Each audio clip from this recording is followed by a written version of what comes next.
Hi everybody, thanks for joining us for Northern Ag TV.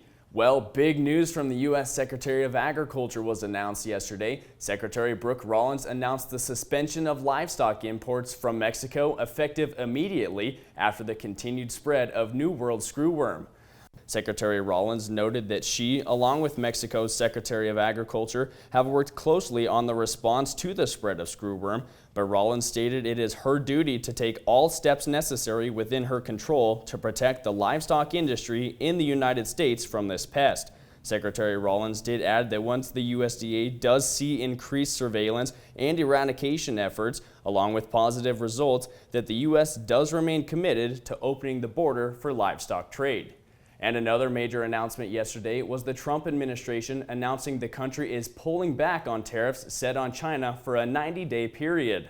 Trade officials reported that the new deal will reduce tariffs on Chinese imports from 145% to 10%, with China reducing retaliatory tariffs on the U.S. from 125% down to 10%.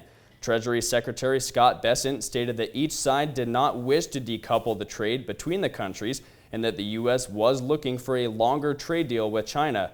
Bessent has stated previously his efforts to getting China to commit to buying more ag products from the U.S., highlighting that China had committed to buying $40 billion a year in ag products, but has declined sharply over the past few years. And several agriculture groups urged Congress to act on surface transportation reauthorization of the nation's surface transportation programs. The National Grain and Feed Association, along with 38 other organizations, sent a letter to Congress emphasizing the critical role that a modern and well-funded transportation system plays in supporting U.S. agriculture. A few priorities stated in the letter include reauthorizing the transportation programs that expire in September in order to avoid funding disruptions and delays. The groups also urged Congress to authorize a pilot program allowing 6-axle trucks up to 91,000 pounds on interstate highways, as well as expanding hours of service exemptions for agriculture haulers. President of the National Grain and Feed Association, Mike Seifert, stated that for farm inputs to grain exports, every link in the supply chain depends on reliable roads and trucking policies that affect today's realities. The NGFA is urging Congress to act decisively to keep rural America moving forward. And this week, U.S. Secretary of Agriculture Brooke Rollins will travel to the United Kingdom to meet with counterparts and discuss the new trade deal that was announced last week. Over the course of the next 5 months, Rollins will also be traveling to Japan, Vietnam, Brazil, Peru, and Italy to expand U.S. export markets. Well, stay with us. We'll be right back to talk about the record hot cattle markets right after this.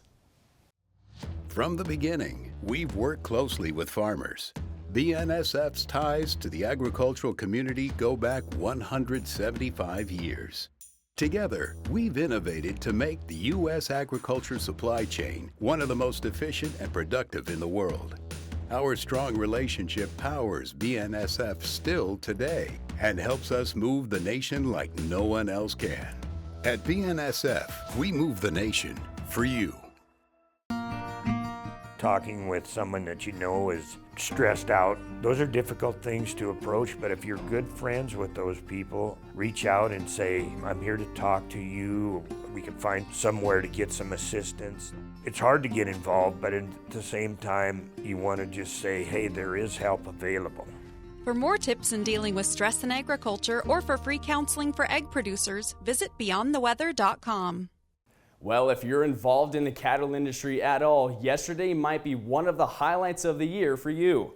We saw exponential support for the futures contracts, with the feeder cattle gaining $5 to $6, and all feeder contracts are now above the $300 mark. The live cattle were not far behind, gaining $1 to $2, reaching new contract highs once again.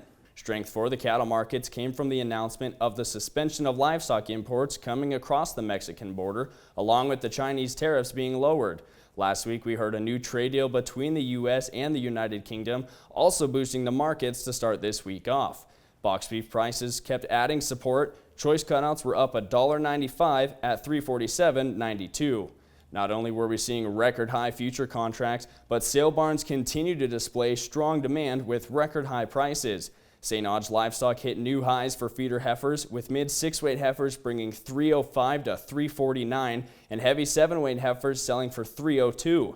Weigh-up cows sold steady to $3 higher, ranging from $150 to $170, and bulls were also several dollars higher, topping out at $213. Unfortunately, not a lot of optimism came from the World Supply and Demand Estimates report from the USDA. The wheat contracts found no support from the WASDE report. Global wheat supplies were increased, with U.S. supplies showing reduced exports and higher stocks. U.S. wheat is expected to have strong competition on the world scale from most of the major exporters.